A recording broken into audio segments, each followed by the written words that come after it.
নমস্কার, হর হর মহাদেব। আশা করি আমার সকল বন্ধুরা ভালো আছো, সুস্থ আছো। অনেক দিন পর আবারও আমার দৈনন্দিন জীবনের আরেকটি লং ভিডিও তোমাদের সঙ্গে শেয়ার করলাম। আশা করছি তোমরা দেখো, ভালো লাগবে। আজ শুক্রবার, এখন বাজে সকাল 7:30। আমার ভিডিও যে যেখান থেকেই দেখছো না কেন, আমার সমস্ত বন্ধুদের জানাই গুড মর্নিং। আমার ছোট মেয়ের যেহেতু মর্নিংয়ে স্কুল, তো সেই কারণে আমাদের অনেকটাই সকালবেলা ঘুম থেকে উঠতে হয়। প্রায় দিনই আমার মেয়েটা স্কুলে চলে যাওয়ার পর আমি একটু রেস্ট নিয়ে তারপরে ঘুম থেকে উঠি, কিন্তু আজ আর তা করিনি। আজ ও চলে যাওয়ার পরেই একবারে স্নানটা সেরে নিয়েছি। আজ মনে মনে একটা অন্যরকম প্রোগ্রাম সেট করে রেখেছি, অবশ্যই তোমাদের সঙ্গে শেয়ার করব। তোমরা কিন্তু লাস্ট পর্যন্ত ভিডিওটা অবশ্যই দেখো। সকাল সকাল যেহেতু স্নানটা সেরে নিয়েছি, তো ভাবলাম আগে পুজোটাই দিয়ে নিই, তারপরে রান্নাঘরে ঢুকবো। সকালবেলা রান্নাঘরে ঢুকে আমার সর্বপ্রথম যে কাজটি হলো সেটা হলো ঈষৎ উষ্ণ গরম জল করে নিজেও একটু খাই, প্লাস ছেলে মেয়েদেরও দিই। ছেলেটা এখনও ওঠেনি, বড় মেয়েটাকে দিয়ে আসলাম, আর ছোট মেয়েটা তো খেয়ে স্কুলেই গেছে। বড় মেয়েটাকে উষ্ণ গরম জল দিয়ে এসেছি, আর এদিকে আমি একটু চা বসিয়ে দিয়েছি। সেই করোনার আমল থেকেই এইরকম চা বানাই আমি, জানো তো বন্ধুরা। র চায়ের মধ্যে তুমি যদি একটু গোলমরিচ আর লবঙ্গ থেতো করে দাও, আর তার সঙ্গে সামান্য একটু বিট নুন দিয়ে চা করো, দারুণ লাগে কিন্তু খেতে। একবার করে দেখো। আর যাদের বরাবর একটু ঠান্ডা লাগার ধাঁচ আছে বা গলা খুসখুস করে, তারা কিন্তু অবশ্যই একবার এই চাটা বানিয়ে খেও।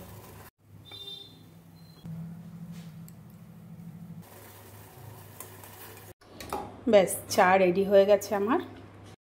যেহেতু সকালবেলাটা আমার হাজব্যান্ড চিনি ছাড়াই চা খায়, তো 2 কাপ চিনি ছাড়াই বানিয়েছি, আর আমারটায় আমি একটু চিনি মিশিয়ে নিলাম। তো চলো এবার ঝটপট চাটা খেয়ে তারপর রান্নাঘরে ঢুকবো। অনেক দিন হয়ে গেছে চিলি চিকেন রান্না করি না, তো হাজব্যান্ডকে বলেছি আজকে বাজার থেকে চিকেন নিয়ে আসতে। আর চিকেনটাকে দেখো, ও গোটাই এনেছিল, আমি একটু পিস পিস করে নিয়েছি। তো চলো এবার চিকেনটাকে একটু ম্যারিনেট করে রাখি। প্রথমেই আমি এর মধ্যে দেব 2 চামচ নুন। হলুদ অনেকেই দেয় না, কিন্তু হলুদ ছাড়া তো রান্না করতে নেই, তাই আমি একটু সামান্য পরিমাণ হলুদ দেব। আর দেব একটু কাশ্মীরি লঙ্কার গুঁড়ো। আদা রসুন পেঁয়াজের পেস্ট করে রেখেছিলাম সেটা অর্ধেকটা দেব, আর অর্ধেকটা দেব গ্রেভিতে। খানিকটা সয়া সস, একটা ডিম। এবার এইগুলোকে খুব ভালো করে মাখিয়ে নেব। খুব ভালোভাবে মাখিয়ে নিয়েছি। এবার এটাকে আমি ঢেকে 1 ঘন্টা রেস্টে রাখবো। এটা রেস্টে থাক, আর ওদিকে দেখে আসি ছেলেটা কি করছে। এদিকে দেখো, ঘুম থেকে উঠে ড্রয়িং নিয়ে বসে গেছে। কি আঁকছো বাবা? কি আঁকছো? ডলফিন? ডলফিন কোথায়? হয়ে গেছে ড্রয়িং করা? দেখি। উরি বাবা, কত সুন্দর হয়েছে। চলো এবার এবার চলো। এটা গুছিয়ে নেবে? আচ্ছা, তাড়াতাড়ি গুছাও। আজকে একা একা ব্রাশ করতে পারবে বাবা? হ্যাঁ। আচ্ছা, করে নাও। আস্তে আস্তে ছেলেটা যেহেতু বড় হচ্ছে, এখন ওর সমস্ত কিছুই শেখার বয়স, তো ভাবছি যেগুলো ও করতে চায় স্বেচ্ছায়, সেগুলো আমি ওকে করতে দিই। আজ ইচ্ছা হয়েছে নিজে নিজেই ব্রাশ করবে। খুব একটা ভালো পারবে না, তবু আমি দিয়েছি যে শিখুক। যেহেতু স্বেচ্ছায় ভালোবেসে কাজটা করতে চেয়েছে, তো ও ওইদিকে ব্রাশ করে নিক, আর আমি এদিকে বিছানাটাকে ভালো করে গুছিয়ে নিই। আর যেহেতু দুপুরে রিচ রান্না করব, তো ভাবলাম সকালে ছেলে মেয়েদের একটু হালকা কিছু খাবার বানিয়ে দিই। তার জন্য দেখো ম্যাগি করে নেব।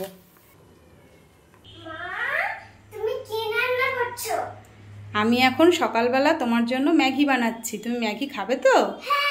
তাহলে যাও, গিয়ে বসে পড়ো, আমি নিয়ে আসছি, যাও। খুব খুশি হয়েছে, পছন্দের খাবার হয়েছে তো। তো ওদেরকে দিয়ে আসলাম। এদিকে ছোট মেয়েটা চলে এসছে, ও ফ্রেশ হয়ে নিয়েছে, ওকেও খাবারটা দিয়ে দিয়েছি। ছেলে মেয়েদের খাইয়ে আমিও একটু খেয়ে এসেছি। আর এটা 1 ঘন্টারও বেশি সময় হয়ে গেল। এখন এটাকে আমি এখন রান্না করব। তো এর মধ্যে এখন দিয়ে দেবো কর্নফ্লাওয়ার। যেহেতু এখানে 1.5 কিলো চিকেন আছে, তো আমি 200 গ্রাম কর্নফ্লাওয়ার দেব। আবারও এটাকে ভালোভাবে মাখিয়ে নেব।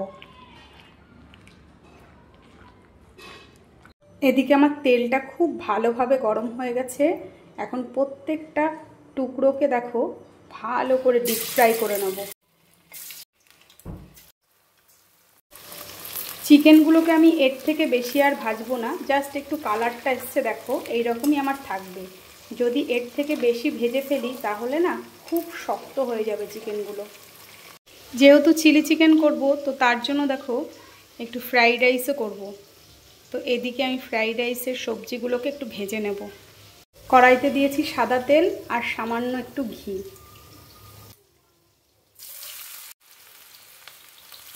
ওই যে তোমাদের বললাম না, মনে মনে একটা প্ল্যান করেছি।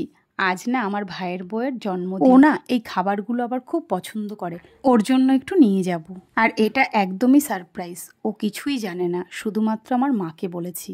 রান্নাটা করতে তো আমার একটু সময় লাগবে, তো ভাবলাম ছেলে মেয়েদেরকে একটু পকোড়া দিয়ে আসি। পড়াশোনা হয়েছে? এই দেখো কি এনেছি। বাইরে আসো, টেবিলে আসো, এই আয় বাইরে, টেবিলে আয়, খেয়ে যা, খাটে দেবো না। গরম কিন্তু, একটু পরে খা, ঠান্ডা হয়ে নি তারপরে খা। বেলা অনেকটাই গড়িয়ে এসছে, এবার আমি ঝটপট করে রান্নাটা সেরে নেব। এদিকে আমি রাইসটাও বসিয়ে দিয়েছি, আর চিলি চিকেনের চিকেনগুলো তো ভাজাই হয়ে গেছে। এবার গ্রেভিটাকেও রান্না করে নেব। আমি খুব সহজ এবং সিম্পলভাবে রান্নাবান্না করি, খেতে কিন্তু খুব একটা খারাপ হয় না। তো যাই হোক, রান্না আমার প্রায় কমপ্লিট। ছেলেটাকেও স্নান করিয়ে নিয়েছি, মেয়েদেরকেও খাবার দিয়ে দিলাম, ছেলেটাকে খাইয়ে সঙ্গে আমিও একটু খেয়ে নিয়েছি। এবার চলো যাব বাপের বাড়িতে। ওখানে গিয়ে কিন্তু অনেক সারপ্রাইজ আছে, তোমরা কিন্তু মিস করো না, অবশ্যই কিন্তু দেখো। এদিকে আমি একটু খাবার দাবার গুছিয়েও নিয়েছি। সত্যি কথা বলতে শুধু ভাইয়ের বউয়ের জন্য নিইনি, বাড়িতে বোন আছে, ভাই আছে, সবার জন্যই নিয়েছি। তো দেখো স্টেশনেও চলে এসেছি, ছেলে কিন্তু আমার খুব খুশি। এদিকে আমার ট্রেনটাও ঢুকে গেছে, আজকে পুরো রাইট টাইমে স্টেশন এসেছি। তো অনেকক্ষণ বাদে দেখো একটু বসার জায়গাও পেলাম। এবার 1 ঘন্টা প্রাকৃতিক দৃশ্য দেখতে দেখতে পৌঁছে যাব বাপের বাড়ি। তো আজকের মতো ভিডিওটা এখানেই শেষ করলাম। ভালো থেকো, সুস্থ থেকো।